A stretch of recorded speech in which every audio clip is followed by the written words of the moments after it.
Welcome everybody who is joining us today. My name is Katharina Stechl. I am the program manager of the Roundtable Human Rights and Tourism. With me is my dear colleague Yara Schreiber, who is responsible for a smooth technical process in the background. We are part of the coordination office of the Roundtable Human Rights and Tourism based in Berlin. And we are very happy that you are joining us for today's webinar titled Tourism for Good, Respecting Child Rights in Project Visits. This is already the 8th webinar of a whole series that we are doing on tourism and human rights. It's been an amazing journey so far. We had so many great topics that we touched. So I can definitely recommend you to check out our YouTube channel, to check out our website, and also take a look at the past webinars. There's a lot of very interesting content. I see that we have a lot of old hands tuning in, but also a lot of very unfamiliar faces, which is very nice. Welcome to everybody who is here for the first time. And for those of you who are joining us for the first time, let me spare a moment and just very, very briefly introduce the Roundtable Human Rights in Tourism for those of you who don't know us yet. So the Roundtable Human Rights in Tourism is a multi-stakeholder initiative. We have currently 33 members from 6 countries. The Roundtable was founded in 2012. We are a non-profit association under German law.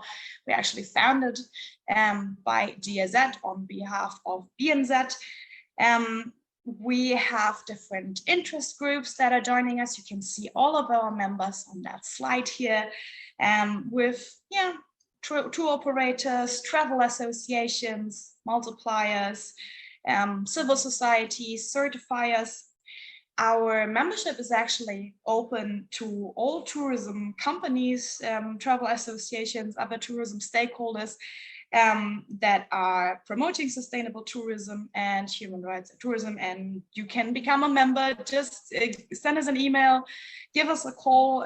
We always warmly welcome new members, especially small and medium-sized tour operators. And yeah, we just see us as a very open dialogue platform. We are actually the largest sector dialogue platform for human rights and tourism. And we have a lot of very interesting offers on our website. So I can also recommend you to check that out. Check out our resource center, where we provide different resources on the topics of human rights, tourism, human rights and business. We have the Get Started tool that helps you to get started with your human rights due diligence processes. So yeah, I just warmly invite you to check all of these offers. And let's take a quick look at today's webinar. I am very pleased to have 2 amazing speakers with me today. As always, we always bring in fantastic experts, and I love to have them here. So a warm welcome to Josephine from ECPAT Germany. Josephine is a project manager for child protection and tourism at ECPAT Germany, which is part of the global ECPAT network, working towards ending the sexual exploitation of children. And I also have Thulani Madondo with me, who is co-founder and current executive director of the Kliptown youth program, live from South Africa. I'm very pleased to have both of you with me. And before I hand over to Josephine for her first input, just a quick reminder, please subscribe to our newsletter in order not to miss any of the next webinars. We'll also have our annual symposium coming up at the end of September. So make sure to register for the newsletter, then you'll get all the infos that you need. I already mentioned the website, and you would do us a huge favor if you evaluate today's webinar. That is crucial for us in order to find new topics that are interesting for you as an audience and to see how we can do better. And now, without further ado, I hand over to Josephine with her first input, and then afterwards we'll hear from Thulani. Thank you, Katharina, and hi to you all, also from my side. Let me quickly share my screen, and then we can start with this input. I hope you do see it well. If not, just give me a quick input. Let me move that down here. Okay, yeah, also hello from my side. I'm tuning in from Germany, from the south of Germany. And I'm quite happy to be here today and to be able to speak on the topic of child protection in the context of project visits. So we'll have a closer look at that. What does child protection actually mean? What does it mean in the specific context of project visits that are organized? And why is it important to do something about it and to establish measures for it? Before jumping in, I would like to quickly speak about two definitions. It's project visits and volunteerism. Sometimes they are used like synonyms for the same thing. But today we would like to talk a little bit more about project visits and not rather than volunteerism. As volunteerism, we understand a volunteer work or volunteer visits, for example, in a project where people provide their work, their ability to work for this project for a small amount of time or longer amount of time, maybe a few hours, a few days, a few weeks until a year or some months. Whereas in project visits, those are basically mostly organized by tour operators during group travels or individual travels, and then projects are visited by tourists, by travelers. Yeah, those projects can be various. Here are some examples of projects that may be involved and that we also should keep in mind when talking about child protection, because children can be involved in those projects. And those can be, for example, a school visit or a sports project. Those are sometimes for children, but it can also be a sports project in general, same as the community visits. Sometimes children are also, or very often children are also part of the community, and so they're also involved here. This is also the case for orphanages, and they often come to mind and are often a part of discussion when we talk about project visits. Also cultural projects, art projects, or street work centers can be, for example, projects that you can have, that you can visit, and here children are involved, are part of those projects as well, directly or indirectly. So we should keep them in mind as a stakeholder group, and they are an important stakeholder group, and they also have specific rights that we should be aware of and that we should protect. So what they are, we'll come to now quickly. Who is actually a child? This is a question that is sometimes discussed a lot. But we base our definition and we understand all human beings as being under the age of 18 years. So all humans up until the age of 18 years are understood as children based on the Child Rights Convention.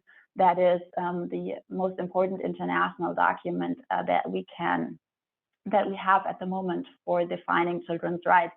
And here, children are defined as a specific vulnerable group, and this is also important to keep in mind.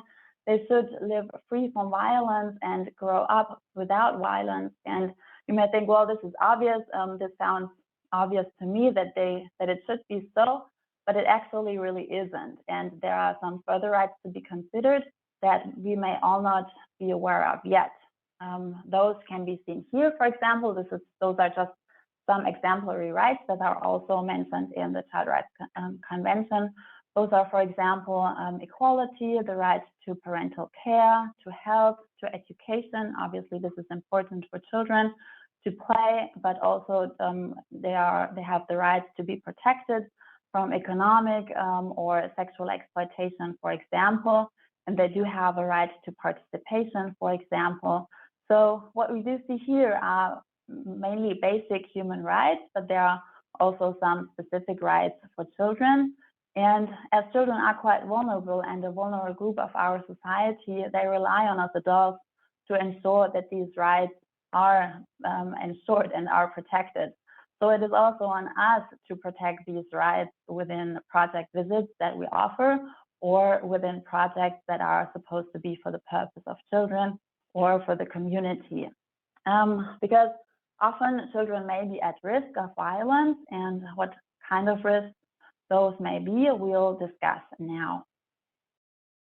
There are quite different forms of violence that children can encounter. Just to give you a quick overview about some main forms of violence that are within our world and that are actually happening everywhere around the world all the time. It's physical violence. This may be also quite obvious for most, like pushing or burning or even choking in the worst case. And this also happens sometimes as disciplining and might be encountered as normal, for example, hitting within projects also. So this we can discuss later on a little bit further. There's also emotional violence. This could be yelling, intimidation or threats, or even isolation. Sexual violence. This is sexual abuse, rape, or to share like pictures or videos of sexual violence of children.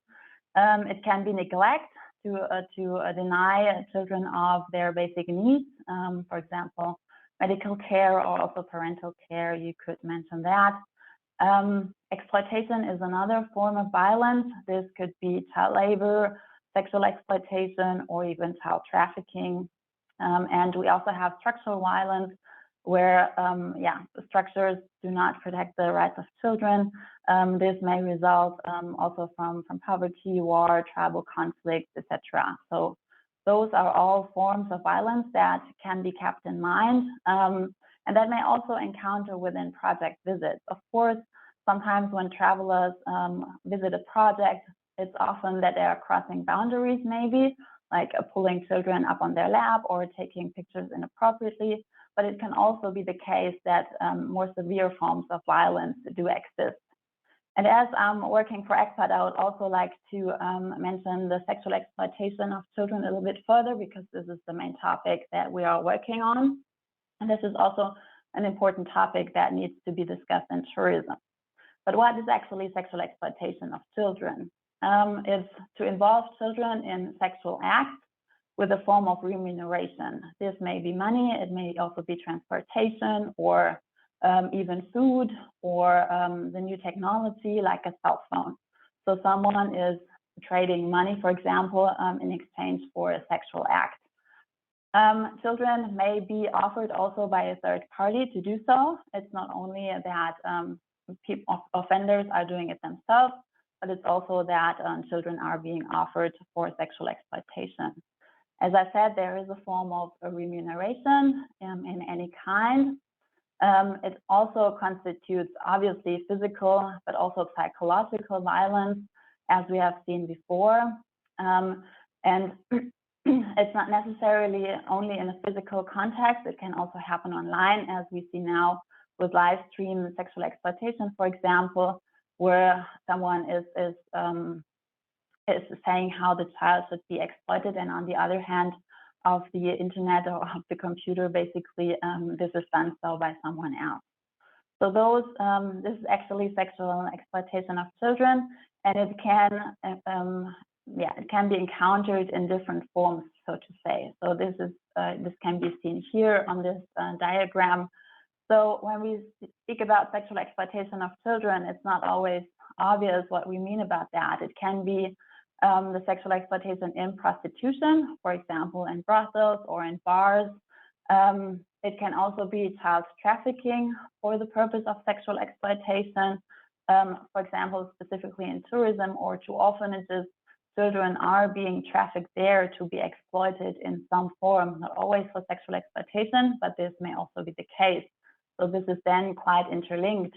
And obviously, if someone is taking pictures or videos of the abuse and shares it online to make money with it, then we also have the component of online sexual exploitation with it. So it's often quite interlinked and not clear what forms of sexual exploitation we have. And this is also the case with other forms of violence. They may come together, they may come alone.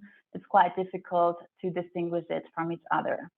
But what's important to really to really understand that it's a worldwide issue, so to say, not only for sexual exploitation, but also for general violence against children. It can happen in Europe, it can happen in Asia and Latin America and Africa. It can happen basically everywhere.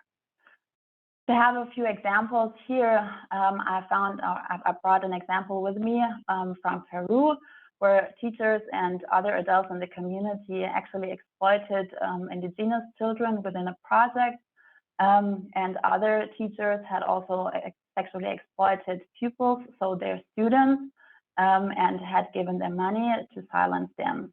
And on the other hand side, we see that in Peru, 26.5% of human trafficking is identified in nightclubs and also in brothels. So we do see different sides here, right? It can happen in projects, but it also can happen in another touristic infrastructure context. So this is not quite easy to distinguish where it can happen or who can be offended. Also, we see it to happen in Germany, for example. We do know about a cooking project. There was a normal project where people come to as a cooking class, and this project reported offenses against children from guests, and those offenses were made by one of their employees. So this can also be the case. And those are projects that can actually be visited. And especially as a tour operator, it's important to check that on the one hand side, your travelers respectfully interact with the children and the community during the travel and during the visit, so that they do not risk the lives of children in any way. But on the other hand side, it's also the responsibility to jointly ensure with the project together that the well-being of children is ensured and that children are generally not being put at risk within that project. So why is it so important? Because obviously children, if they encounter sexual exploitation, for example, or also other forms, these have severe consequences for them. There are psychological consequences like trauma, depression. Obviously, it's a lifelong trauma that will stick with you for the whole life. It's physical violence and physical consequences. So this may also result in pregnancies, for example. We have the social stigmatization that often comes with it and is a huge problem, or the psychosomatic consequences that also come with forms of violence, and very specifically also with sexual exploitation. And why is that important in tourism? Because tourism gives certain or has certain factors that enable offenders to use it to get in contact with children. This is basically a huge factor is the anonymity, which is often the case. So people, travelers are anonymous in another country. They feel as king because they are the clients. They have often a lot of more power. There are a lot of power imbalances. Also, when you travel to another country, if it's within a country to another region, it may be a slightly different case. They ignore the culture and think, okay, I can do that here, there's no problem. They take advantage of an opportunity that is given to them, and they are sometimes also unaware that there are existing laws in place and that they can be prosecuted for what they did.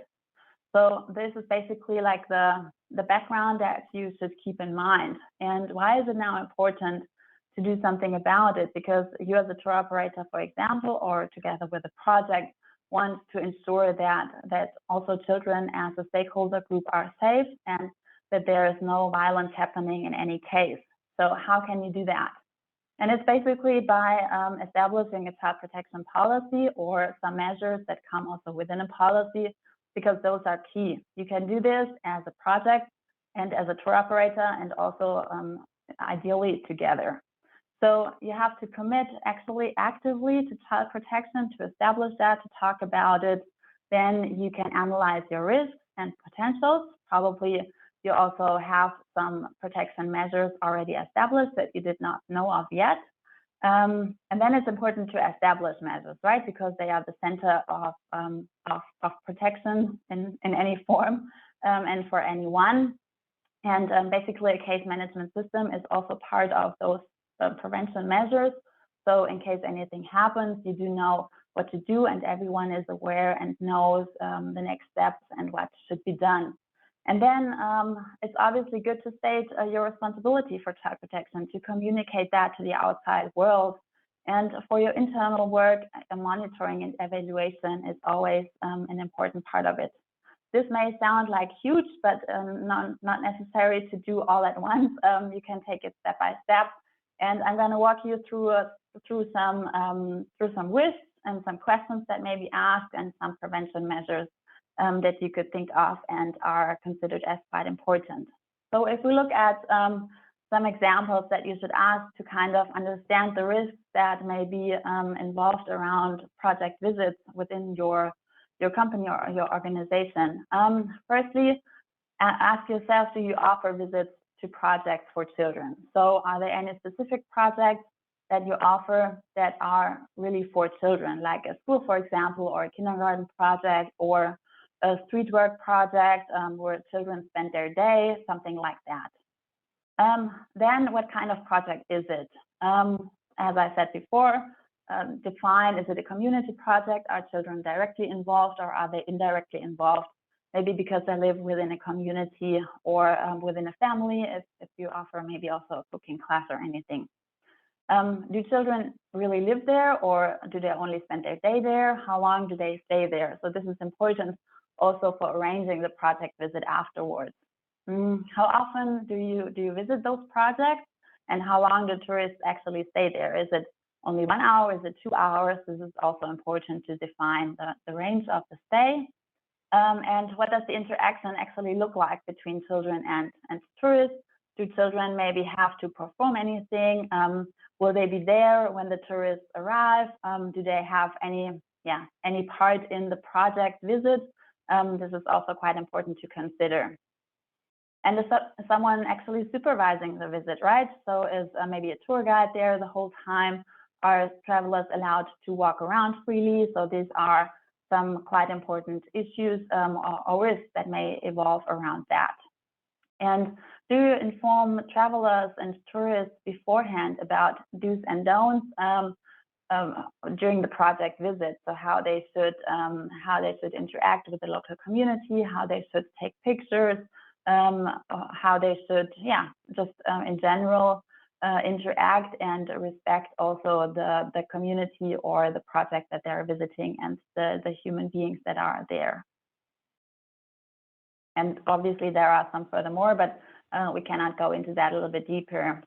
Now, after having analyzed some risk and defining the scope of your project, where do maybe some risks align more and in other fronts, maybe you do not see as many risks for children, then you go on to thinking about prevention measures, right? So here are some examples that I brought with me.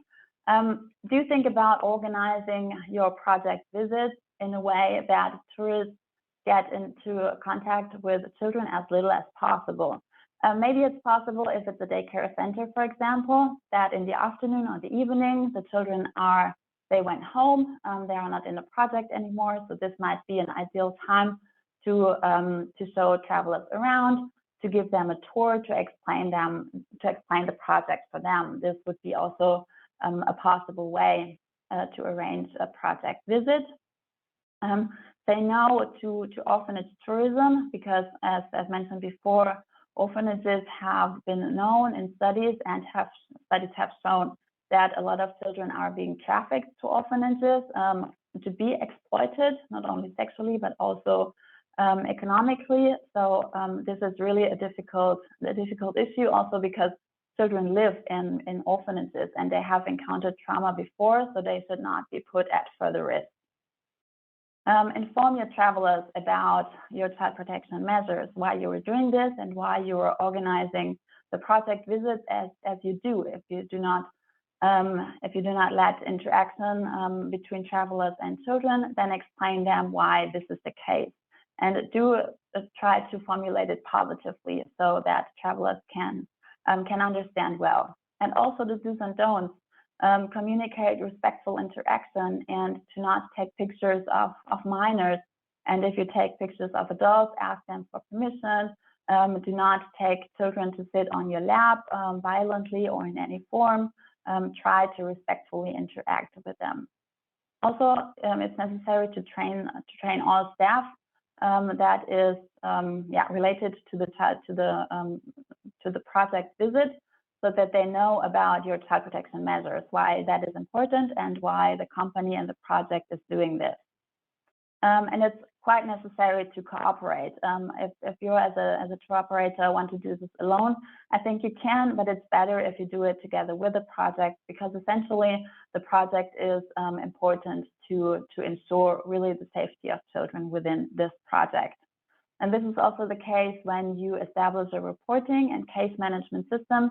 So if anything happens, you need to be sure about further steps, because this might be a stressful situation for all people involved. So it's quite necessary also as a tour operator and a project to work together on a plan on how you can handle this together, also with the local community, for example. So those are possible measures and questions that need to be asked beforehand, but you have a lot of advantages that come with it if you want to consider protecting children. And this is here just to show you a few.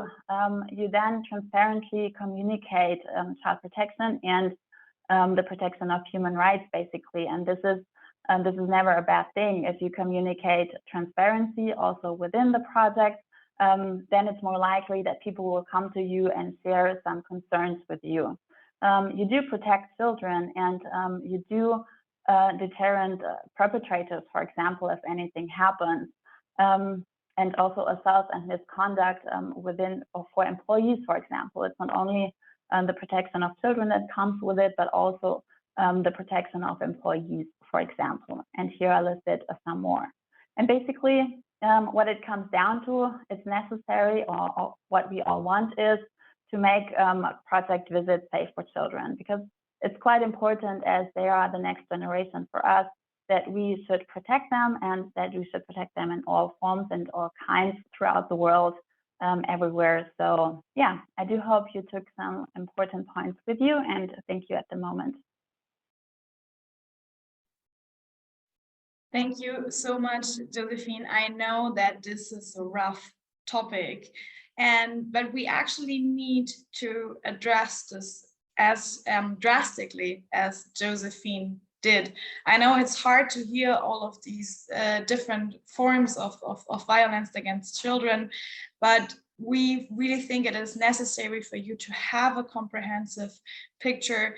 I particularly like when Josephine said, keep in mind that children are a stakeholder group within tourism.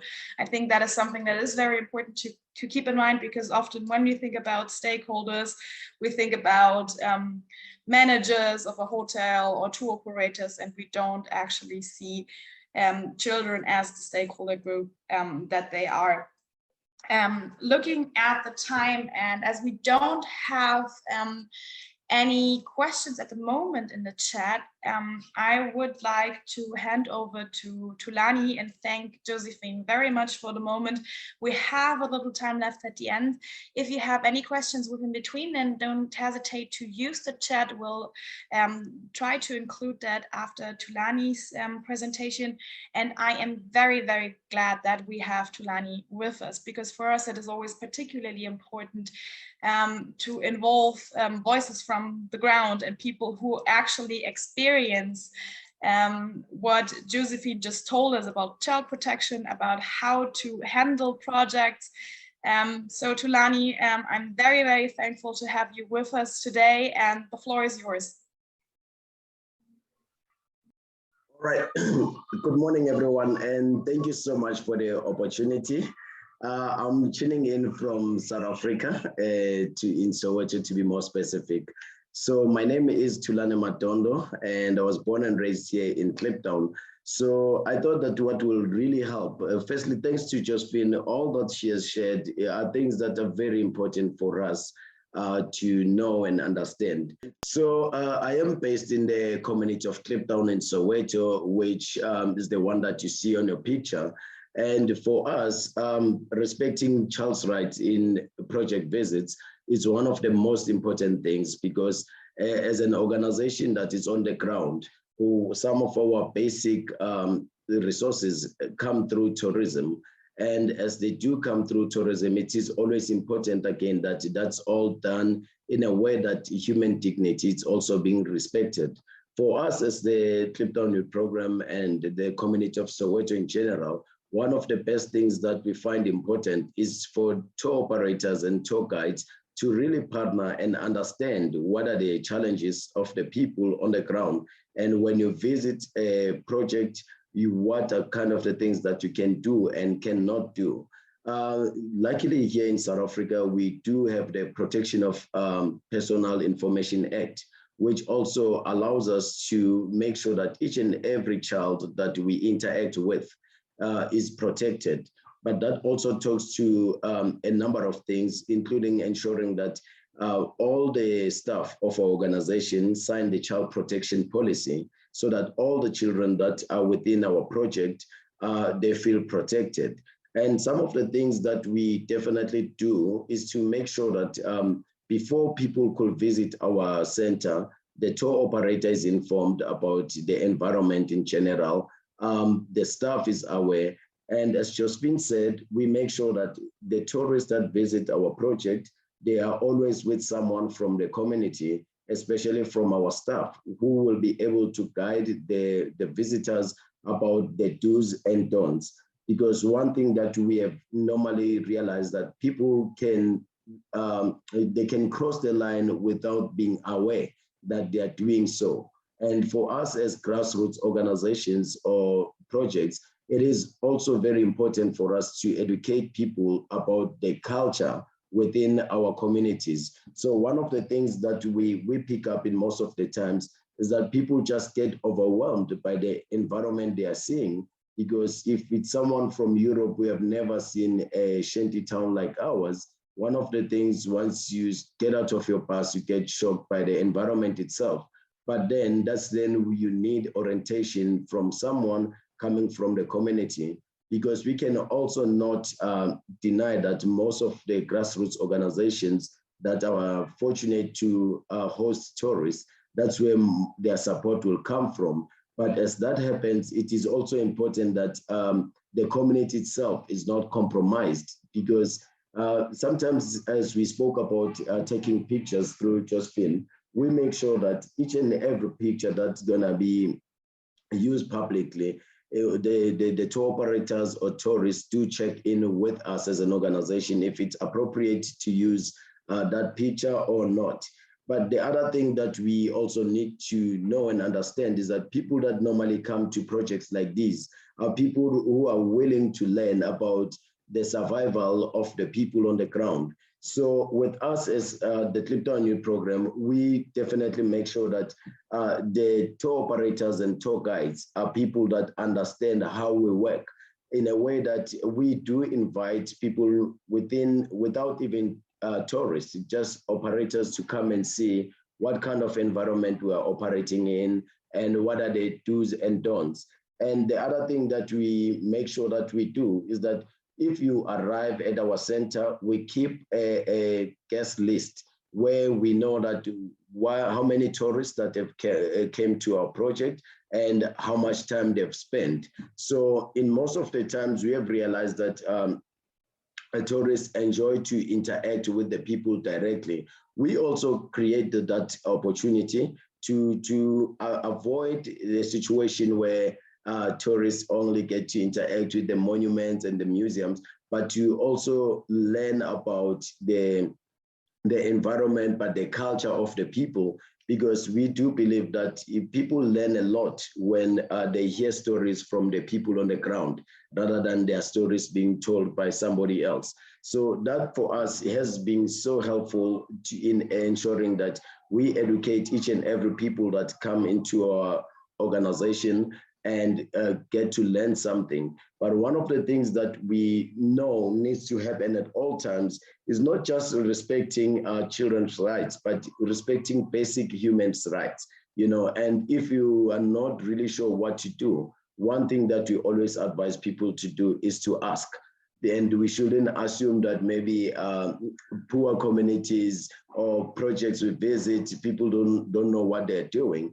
as the organization, we know that people always know what they want and they know how they want to be treated. So we guide people on how to do that without really offending any particular person within our community. Holistically approach is one of the best things that any host organization like ourselves could do. Because sometimes what we have seen, this is also the same mistake we did in our early years, is to compromise ourselves as the grassroots organization and being afraid or scared to communicate the don'ts to the visitors. But if organizations are really about to be empowered, we need to make sure, maybe as tour operators, as tour guides, that we take the guidance of the grassroots organizations or projects that we visit. Because in most of the times, you'll find a situation where a guide really wants to keep their guests happy, and then they'll want to, compromise the project on the ground. So unfortunately, that's something that we as an organization here do not allow. And we make sure that each and everyone's right is being respected. And these are rights that are global, as it was said. And we also avoid a situation where our children can have direct contact with any of the guests that are coming. Because sometimes we've got tourists that are so passionate or touched by the work that is done on the project who wants to get involved. If we do find a situation like that, then we have someone within the organization that will be a contact point of that particular person, and will make sure that even the communication that happens for future, it is balanced and no one is compromised during that situation.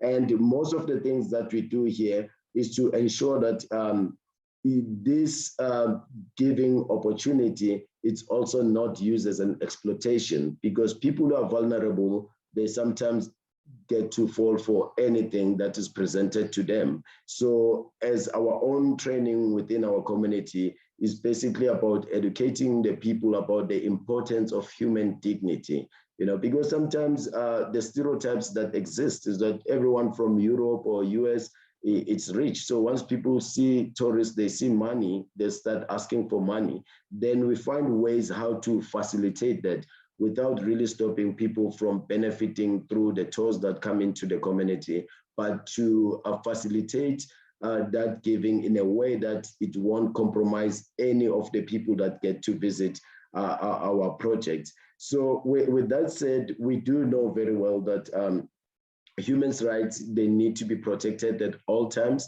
especially children, because they can be vulnerable at all times. So in our situation, we must say that this is one thing that we have done so well in ensuring that each and every tour that came to visit us, it doesn't really exploit the children or our staff, but everyone's right, it's being protected, including the tourists themselves, making sure that they are not being exploited when they visit the community, because people are always looking for the loopholes. And the role of our organization is to make sure that we invite more people to come and learn about our organization, to come and see what are people doing about their poverty, because we also don't want to have visits where poverty is being sustained, so that every time you can bring tourists and say, oh, this community is poor, this community is poor. But what we want is a situation where, like, if you come and help in the next 3 or 4 years when you come, you can see people developing, because all we don't want is a sustained poverty for the sake of keeping tourists coming to the community at all times. But in general, I would like to really thank the Roundtable Human Rights in Tourism for giving us an opportunity to really share about the work that we do as a grassroots organization. But what we also do, we find ways to train young people to become the tour guides within the community, so that the story of the people can continue being told by the locals. And we find that being so helpful in tourism, because people get to learn more about the challenges that other people face, but also the opportunities and privileges that they have. And that's then how we create the global community. So with that said, I would like to also thank you for the opportunity. and I'm open for any questions that may be asked. Thank you. Thank you very much, Thulani. I think you painted such a comprehensive and also lively picture of the situation that you are actually having on ground. And I mean, of course, you definitely serve as a best practice example when it comes to all these measures. I particularly liked when you said that it's a lot about awareness, right? That's also why we're doing this webinar today, because there is not always an intention to actively violate children's rights. It's often about not knowing about the culture, about possible forms of abuse. So my first question to you would be, I mean, of course, not every project is as well positioned and also as well reflected as yours. So what advice would you actually give to operators when they are approaching projects? So what should they take care of? What is a sign for you that it is a good project? And what responsibilities do you also see for a tour operator? For me, thank you for the question. For me, I think it is important that for tour operators really partner with organizations that have a track record, you know, because if you partner with an organization that has a track record, you get an opportunity to really learn about the needs of the community and what's the intention of the visit, you know, because sometimes even people on the ground here, when you start walking around with tourists, they don't know if you are showcasing about their poverty or you're making money about their poverty.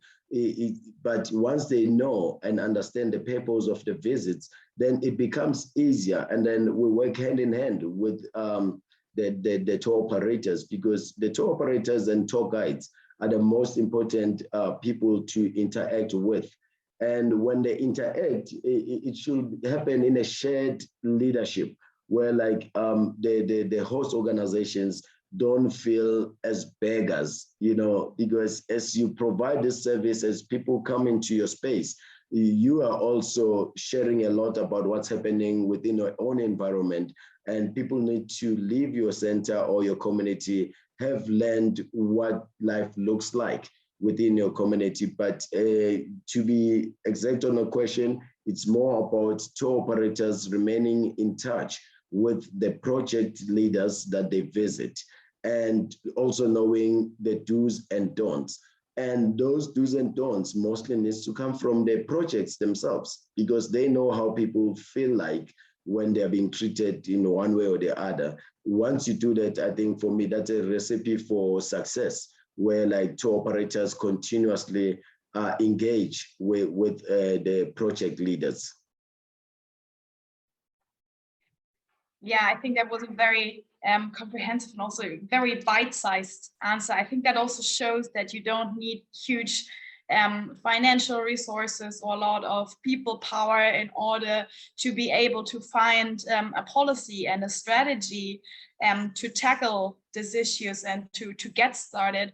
And here I would like to bring Josephine in as well. I think what both of you said was so wonderfully interlocked. Like Josephine, you painted that picture of what is the base for everything that we just discussed, and also already directly gave recommendations for taking action. So in your opinion, what are the first steps?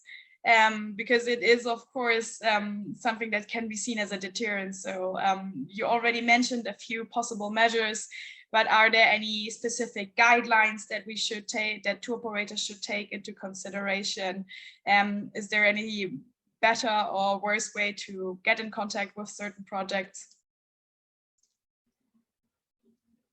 Yeah, obviously, I think it's the first step is quite important to really state for your company or for yourself that you would like to become active or to actively protect children, and then to get in touch with the projects that you already have, right? To kind of see, maybe ask them, do you have a child protection policy already? That may really be the case. Like Thulani mentioned before, there may be so many measures already in place that you do not really know of at the moment. And this will help you in the further process if you say, we want to become active and we want to approach this topic as well.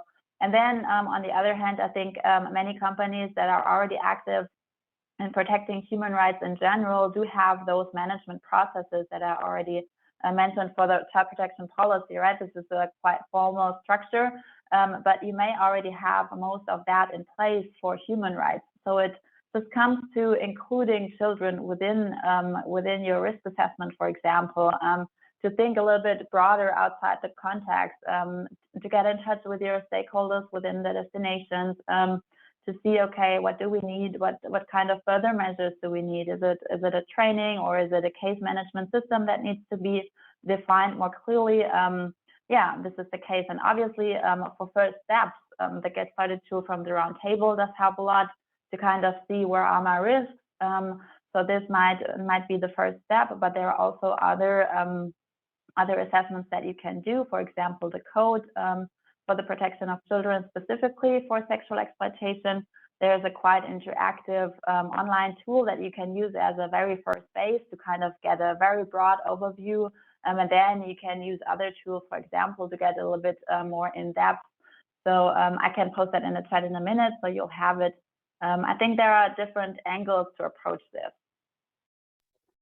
Definitely. Thanks again also for mentioning these tools. That would be wonderful if you post that in the chat. We also have a very nice comment in the chat. I won't read it all because it's pretty long and it's not a question as well, but check out that comment from Charlotte. And I would continue with a question from the audience to Thulani. So do tourists always come with a guide, or do they also come independently? And if they come independently, how do you manage that? All right, in our case, it's both, we do, but most of our tourists come with a guide. And that guide will be normally a local guide. So it could be a South African that is doing a tour within Soweto. But we also do get some requests from tourists that want to spend maybe longer time within the community. Even at the moment, we do have two tourists from Germany who are spending the whole year within the community because they say they want to learn about how things are working here in Soweto, especially here in Kliptown. So all we needed to do was to make sure that they get orientated first about how the community works and how things are working.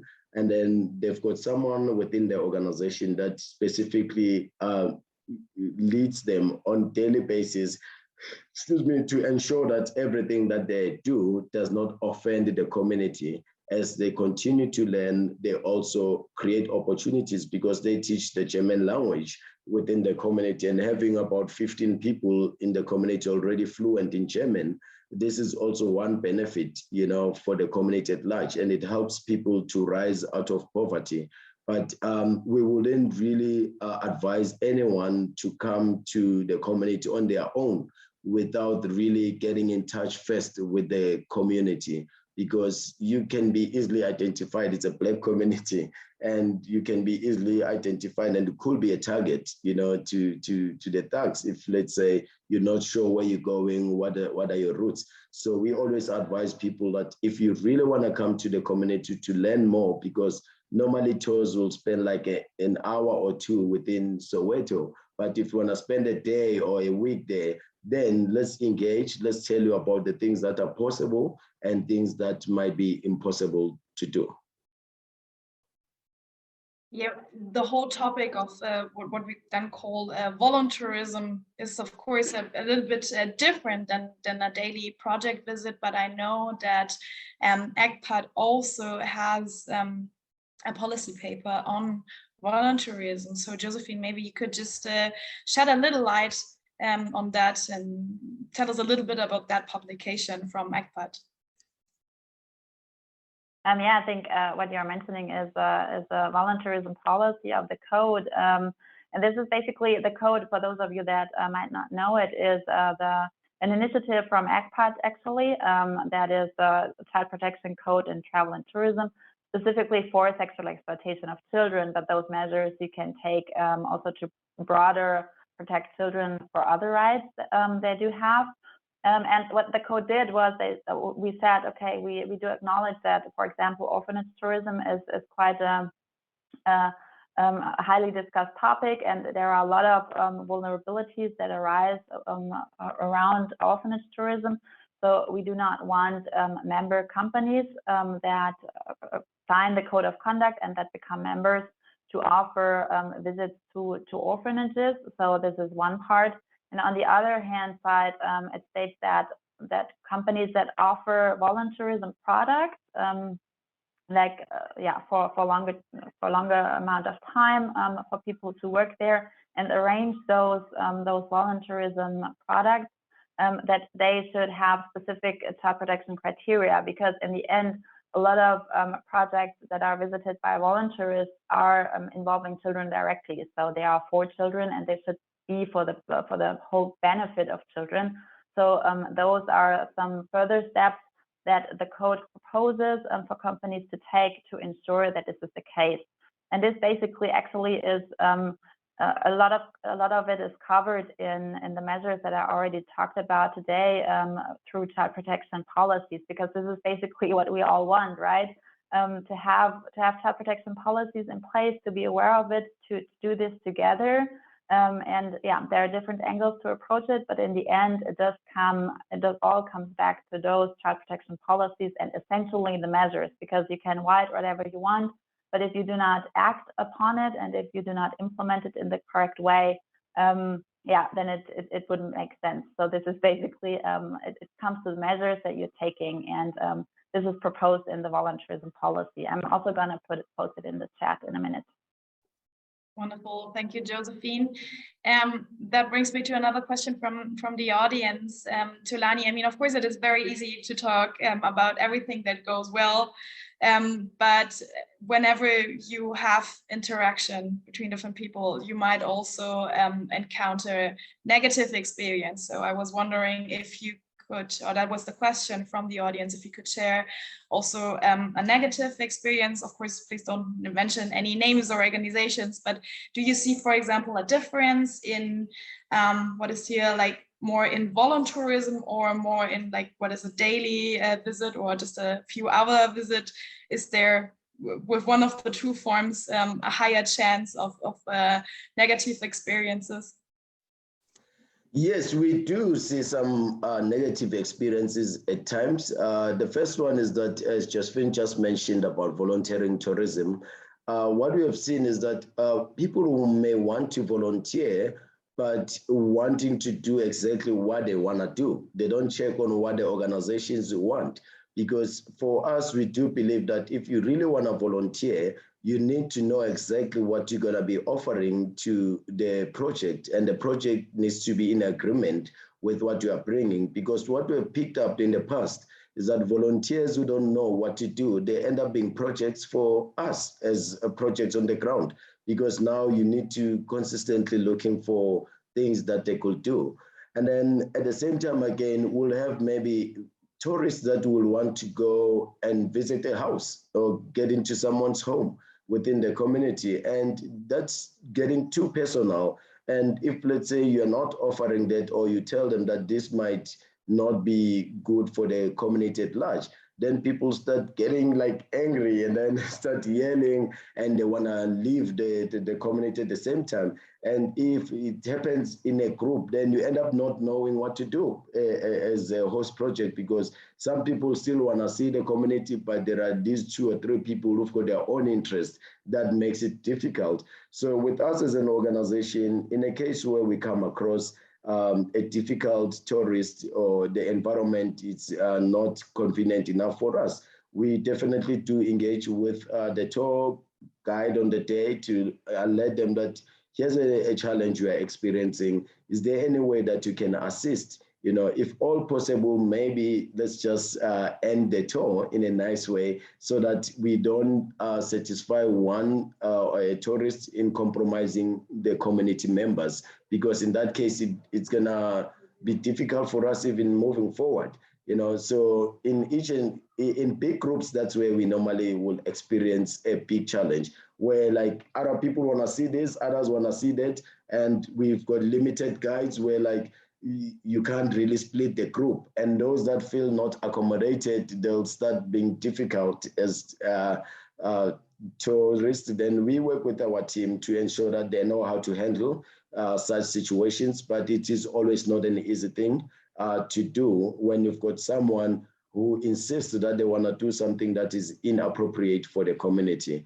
And sometimes, as Josephine mentioned earlier on, they'll end up saying, but I'll pay for this, you know. Then we end up like compromising or comparing human life with monetary things. So that then become tough for us as host organizations. Absolutely. And I mean, of course, as more and more people come, these issues get more severe just because, of course, you have more people joining. That would bring me to at least my last question, if there's nothing else from the audience. How many groups do you actually have? I mean, per year, is that a number that you can share with us, Thulani? And do you also maybe have a limit where you say this is enough, and what advice would you give other tour operators or also projects in the sense of how to manage groups, group sizes, and so on? In a year, I must say that we could be hosting plus minus 1,500 tourists that get to visit our project. And in terms of limitations, we are an after-school program, so we help children with their homework. So what we let the tourists know that we can't host more than 30 people at a time, you know, because at the same time as people come and visit our project, we do not want to compromise our own project, end up entertaining the tourists. And we make sure that people know what are the best times to visit the project. If you visit us in the morning, we're going to show you everything because the kids are not here. But when you come during our activities, you might not even get a chance to walk inside the classroom because we're going to distract children with their homeworks. So it's important that we as host projects don't compromise the work that we do for the sake of maybe showing tourists that, oh, this is our center and other things.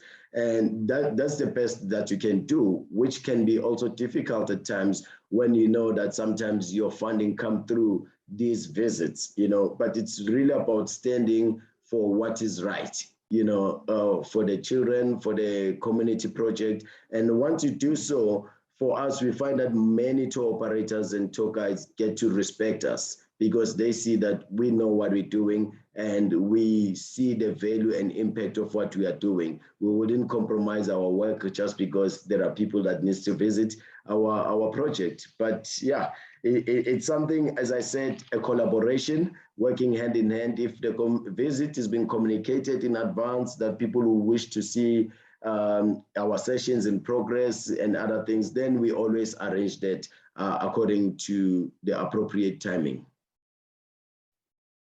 I saw a lot of nodding from Josephine. Is there anything that you would like to add? Yeah, I think it's a wonderful description of how it can work, right? To kind of arrange also to the needs of the travelers and the tourists, and to be flexible. I think that's quite interesting, and I do like your approach, and also not to compromise your project. I think this is a good last sentence and a good conclusion for that. Yeah. Absolutely. That holistic approach is necessary, and I think we all learned that communication is key, awareness creation is key. That is what both of you shared with us. Thank you for sharing your expertise and your experiences with us. I think that was very, very valuable. I hope that the participants that joined us today can learn from all the practical examples that you gave us. Please share this webinar with your colleagues, with your friends, with everybody who is working in the sector in order to make this as public as possible. We'll once again ask you to evaluate today's webinar, also evaluate our wonderful speakers. Check out the website, as I said. Subscribe to our newsletter, then you don't miss any of our further events.